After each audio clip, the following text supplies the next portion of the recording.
Hi guys, you're watching Open Chair with Will Brown, and today we're at Henlow Functional Fitness with Denise and Kev. We're talking about their story. Let's go. I think that's right. I think that's right. I think it's, for me, it's a bit of like control. Yeah. Like the idea everything's got to be on time. If I say that someone's going at 9 o'clock, that heat should start at 9 o'clock, and I want it that way. Yeah, there is that. Partly because I think that people expect, and I've been to like places and competitions and classes where they don't start on time. Yeah, It's overrun. yeah. We get a few people who come to lunchtimes.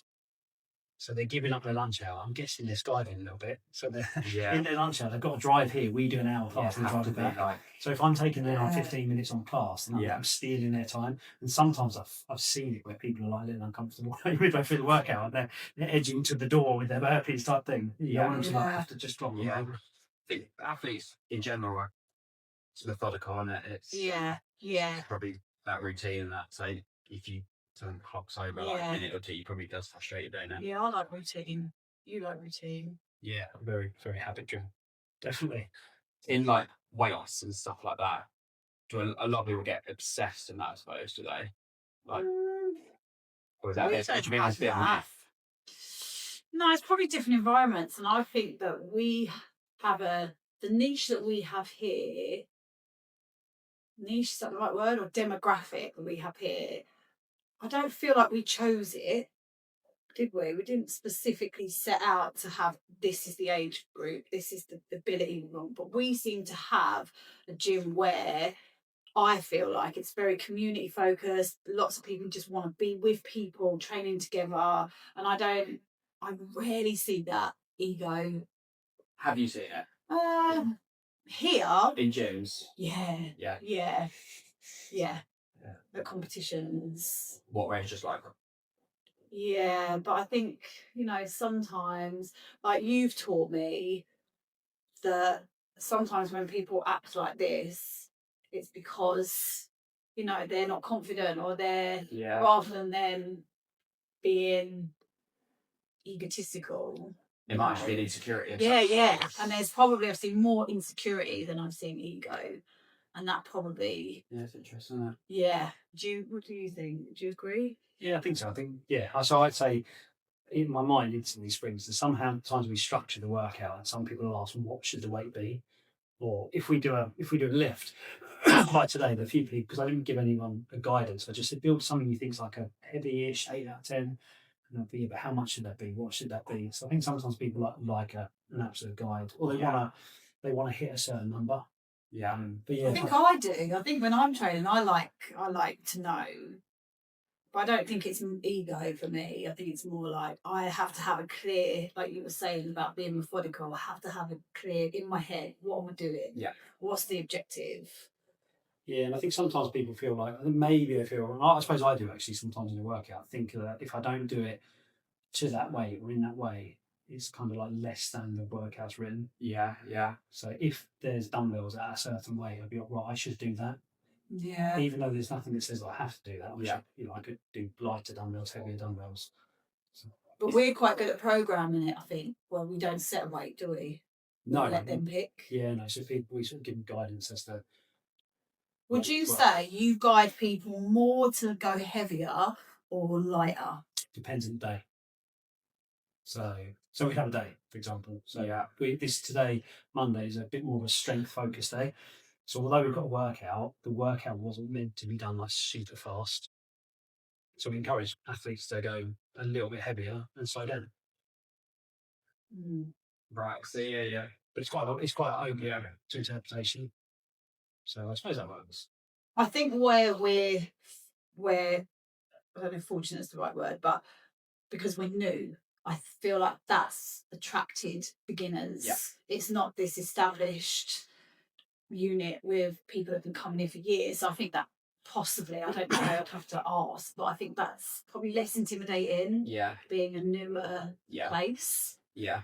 And probably when you first opened, you were probably a bit nervous as well, weren't you? Yeah. It was like people were new, you were new, everything fresh. And I feel like we've got quite a sweet little group, haven't we, like that? They're good crowds. Yeah, everyone seems to help each other, push each other. I think in general it's quite community focused down here, though, isn't it? Yeah, it is, isn't it? Yeah. Yeah, I When don't did know. one with Craig and I from the golf place. Yeah. It's all about community and Oh, he's that's cool. building the same sort of thing with his golf. Yeah.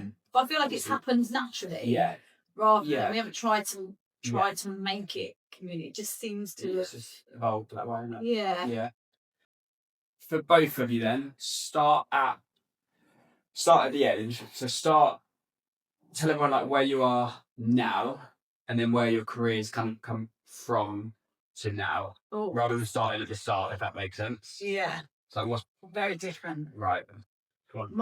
I think mine's pretty boring. I train a lot and I compete. I'm not competitive. This is a big misconception because I do a lot of competitions and I do all right. And I think people always assume that A, I'm really competitive, and B, that I have some kind of weird pain tolerance. Yeah. That I'm some kind of Appreciate lunatic. it. Yeah, and Yeah. those are very, very far from the truth. I actually dislike the competition part. Right. But for me, I need that as focus to train. So without the competition, I wouldn't have the motivation to train. Yeah. And that's kind of how I've always been. I did athletics at school. I've always been into sports. I've always been very athletic and it's all I've ever done is worked in the gym. And I genuinely love it. I love the training. I love the problem solving. So I don't care whether somebody is really good or their first day. I like to work out. I'm quite methodical and data driven. So if someone wants to get here, I can kind of make a plan to get from there to there. And I'm quite So good you at prefer that. like the fine tuning rather than the Yeah, I like the problem transformations. solving. Yeah,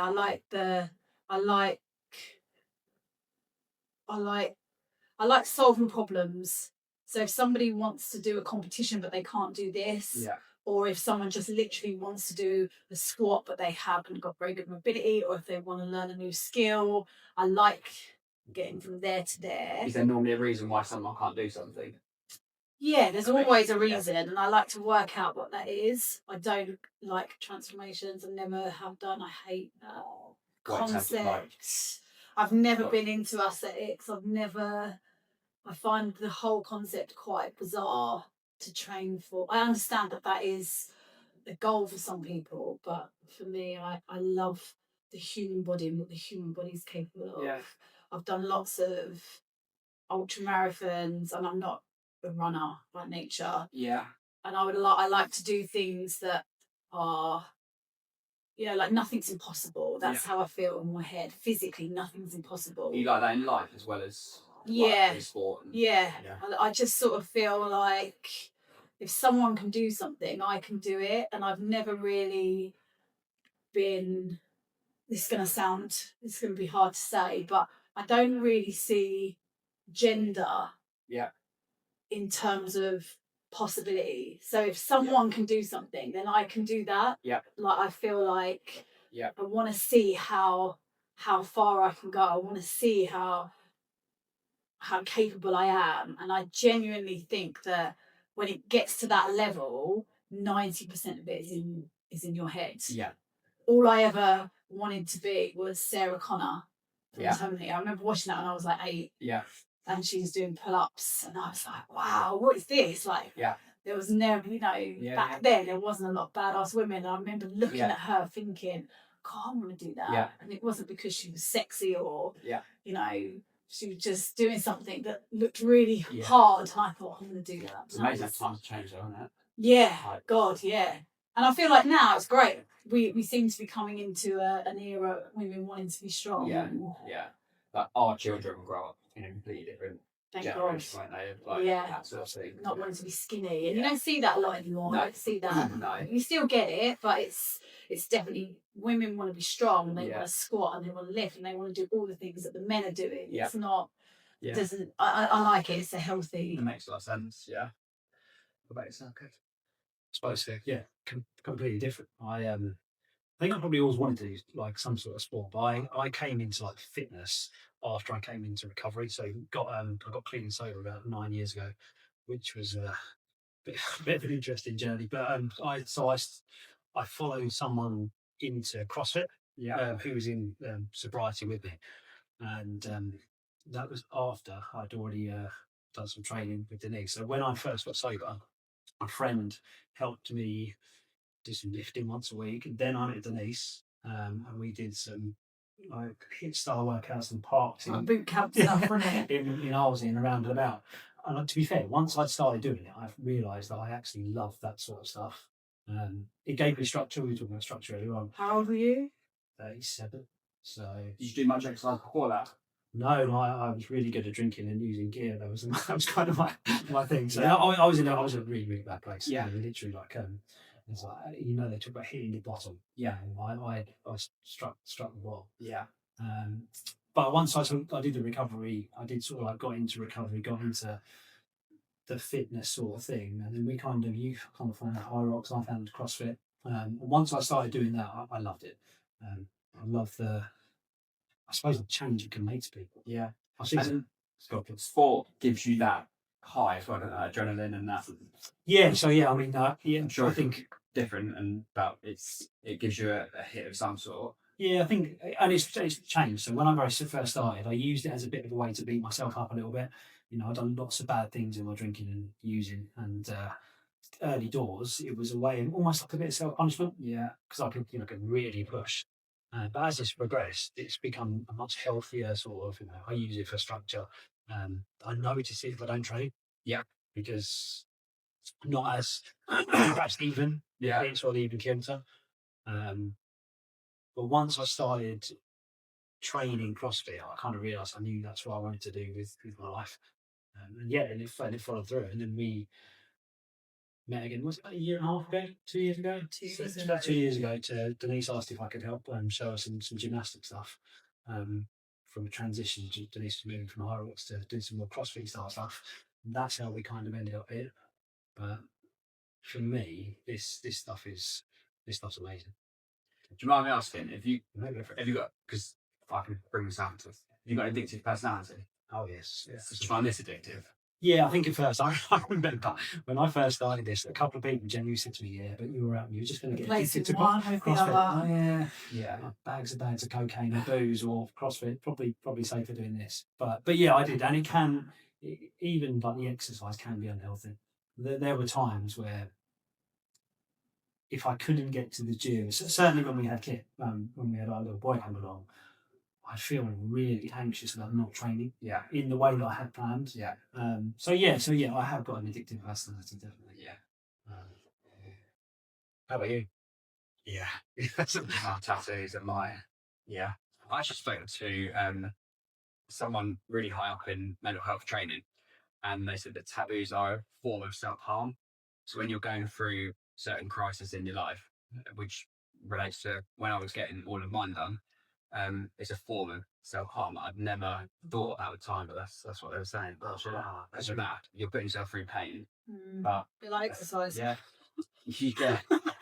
Yeah, I mean, so when I first got sober, this was after 2 weeks, and then each one of these were at sobriety markers. So that was 6 months, like 9 months, a year. I got my chest done. And probably at the point where I became more comfortable myself, I stopped getting. Yeah. Which I never even considered that. Yeah. But I mean, all of a sudden, they're the same for me as well. Yeah, I haven't had one done for a couple of years now. In fact, if I've got one, it's not finished on my chest. I haven't really got any desire to get it done. Yeah. So yeah, it's interesting. That is really, really, really cool. Wow. So obviously you two working together now. Yep. You started here when you opened it, didn't you? Yeah, In November. What were you doing before that, work-wise, to then start here? Oh, so I worked. So for about 6 years, I worked at the CrossFit gym. I learned. You do a level 1, which is CrossFit qualification. I trained there. I was also a sort of personal trainer, did one-to-ones for that time, and that's how we met with regards to the gymnastics. Yeah. You was there for quite a long. Yeah, I was there for 6 years. That's kind of where I learned my craft. I didn't do. So I haven't been to like what you consider traditional gyms very much. Yeah. So it was straight into this sort of style training. A lot of people in the salon say, "Oh, it's a Hyrox gym, isn't it?" And I never know how to answer because I don't know what actually is Hyrox? Like, is there a definition for it? So that's all about that one. I never know how to answer. So we're a Hyrox affiliate, which means that we can deliver Hyrox training. Yeah. So you have to, a bit like a CrossFit gym, has to be a CrossFit affiliate to deliver CrossFit sessions. You can't just So CrossFit is a brand. franchise. Right, okay. Essentially. Right, yeah. Yeah, it's Yeah. a brand, functional Yeah. fitness. Yeah. Hyrox is probably, I don't know, it's relatively new. I say that. It's been around for quite a few years, but Is it still out of London? Was it it comes from, it's European, so it started in Germany. Right. And it came to London, God, 2020, 2020, 2021. It's literally just after COVID, Right. the first one. And we all went down and did the first event and just like loved it. And I knew that day it was going to be massive. And there was only, I think it was about 600 athletes competing. Whereas now, what did they have in Olympia? So I think the one I went to last was, did it start on the Tuesday and it went through all the way through till Sunday, and they had heats every like 10 minutes from 9 till 9. So, 8,000. yeah, so Right. huge. Massive. It's basically a racing format. So it's not CrossFit. CrossFit and functional fitness are very much, the workouts change all the time. Hyrox is one workout that never changes. So it's 8 runs and 8 stations. So you do a run, then a station 8 times. And it never deviates. How far is that run? Every run is a kilometre. Right.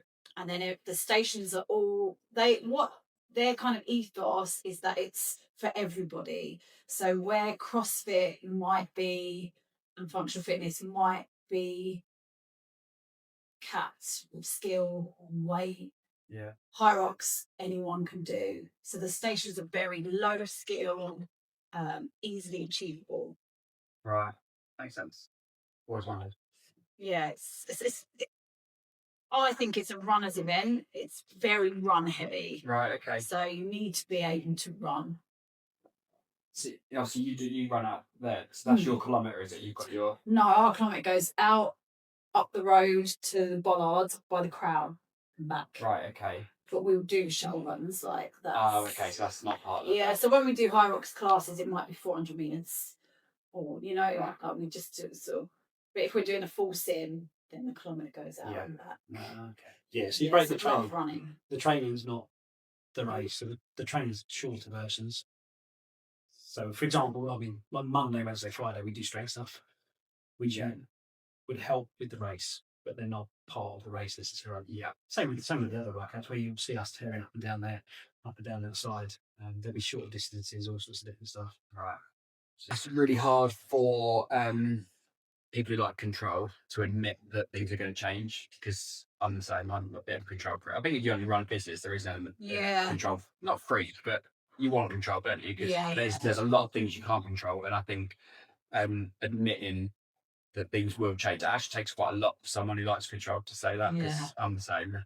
And there's a lot of stuff that even stuff like the war that's happened recently, it doesn't affect our business so much, but like fuel prices rocketing up. If you had a haulage company and all of a sudden, like that sort of thing. Look at COVID. Yeah, exactly. What happened there? There's so much stuff you just can't account for. Guarantee you're safe, but I think, I like to think that. So what do you think? What's like your long-term plan? Yeah, what do you think? I think long-term, I love being in the gym. I've only ever been in the gym, and I'm here. I've been here all day, and I don't start work till 6 o'clock tonight, and I haven't left yet. Yeah. But I love being in the gym, but I think for me, I would like to eventually employ people to do the shit shifts, to do the mornings, do the evenings. Like, I love being here in the day, but I've got 3 kids, and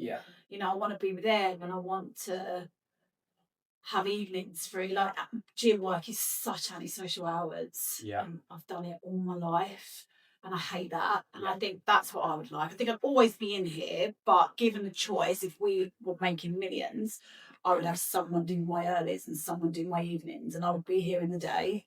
If we get to millions. You know what I mean, though? Not millions, but like if we were in a really comfortable position, that's what I'd like. I'd like to not have to get up at 5 o'clock in the morning, because people want to train at 6 o'clock in the morning, and that Is that your most requested, or it's getting busier. It's always a thing at gyms though, 6 in the mornings and evenings and weekends, and although I think COVID was great for people, a lot of people working from home now, so lots of people don't go in the office like they used to. So we do have people in the day, and you know, we're getting busier in the day, and that's the bit I like. So yeah, I think if we had enough money, that would be, because I wouldn't ever want to not be here, because I love being here. It's all I've ever done, but I don't like anti-social hours. When you've got kids, I just think it's fine when you're 20. But when you're pushing 50 years old, you know what I mean? I don't want to be working Saturdays and 6 o'clock in the morning and Monday nights. I just think it'd be nice to have sort of normal hours. Do you agree? What do you like? You quite like getting up early, don't you? Yeah, I'm up early anyway. It's kind of like the routine. So I'm up in time for a class. It doesn't really bother me. I do love, since I come here, I do love the fact that I can take my little boy to school and 3 times a week and pick him up 3 times a week. That's amazing. Yeah, it's priceless, that, isn't it? Oh, yeah. It's something that would mean nothing, but it's such a little thing that I'm saying I love. Yeah. So I mean, I've always been more driven by having time, having money. Yeah, you can't get taxed on time, can you? No, you get taxed I've never on been. money, so and I think you can have all the money in the world, it don't mean you're happy. But if you're, you know, I've always, before I opened this place with Kev, there's a friend of mine who owns some gyms, and he's really good, and he's really business minded, and he's like 20 years younger than me, but he's nailed it. And I said to him, the problem is, Tom, is that I don't want loads of money, so I'm not very good at business, because I'm not motivated to make a load of money. I just want to be happy. And he said, but look at it as getting time back. So before here, I was self-employed for 10 years. I never took a holiday. I never had time off. When I had my children, I was back at work within 9 days. I was with clients, and I'd be breastfeeding and then going to see a client, because I was too scared to take any time off work. So for 10 years, we didn't have family holidays. We didn't do anything. Whereas when he said that to me, like, that should be your motivation. So now I'm like, right, let's make money. So now we have like holiday, and we have someone that can come and cover us for us to have time off. So for me, that's my end goal, is having time. I don't care about the money. I want time at home. I want time to myself. I don't want to give myself to people at 6 in the morning or 7 o'clock at night or on a Saturday. Do you know what I mean? I think the older you get, the more important that becomes. Yeah, absolutely. Because I'm not indestructible anymore like I used to be. I struggle with lack of sleep, or with, you know, being away from my family for too long. I want the family time. I want that, because it grows. It'll be no time before they've left home. Yeah, so true. Do you find you have time? Do you quite lucky in that respect? Yeah, I mean, I work. It's a bit of a running joke, like in the salons, they'll say, "Oh, you're not working today," but I'll be 12 hours in the office at home. And again, like, I love that part, so I'll moan about it. But the kids, they see me on my phone a lot. Because you run your business from your phone, don't you? They say, "Oh, you're on your phone again." It's like the first one you do when you wake up in the morning, isn't it? You check stuff. Or on my laptop, or in the salons, stuff like that. So the kids do know that I work probably 70 plus hours a week, but I still try to be present as much as possible. And I think I've just about got the balance right, because Trying to run 2 shops and a family, and it's when you went to Mexico, was you still running the business? No, I'm very lucky. I probably checked in 3 times, something like that. That's good. Yeah, didn't check the diary. I fully switched off, but then that was our first holiday for a few years. It's important, isn't it? That's switching off. How did you feel? How did it feel? Yeah, how did you feel? From switching off. Yeah, did you feel comfortable switching off? The build up to it, I hate. Right. I was really anxious before going on holiday. I stock the salons up with way too much stuff. Not even food. Just in case I run out of sugar colours. They get stopped that way. I'm really anxious before going away, but then as soon as I'm away, I'm all right. But then I said to someone else the other day, I'm very lucky that I love coming to work.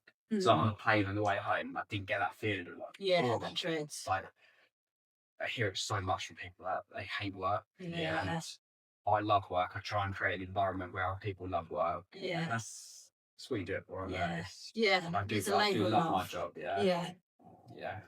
Like I say, there's a lot going against us at the minute. I always talk, like, ends up me talking about politics. I do with clients and that as well, but the government are absolutely shocking, aren't they, what they're doing to us? And I talk about it all the time. So you have to pluck up positives out of it. And the fact that I love what we do is a win, isn't it? Yeah. Because some people don't. No, you see people, even like here, you see people go to that train station every morning, and you're like zombies, aren't they? Like, I couldn't do it. So No, to do something you love is definitely a win. Yeah. Thanks for watching, guys. See you soon. Do that.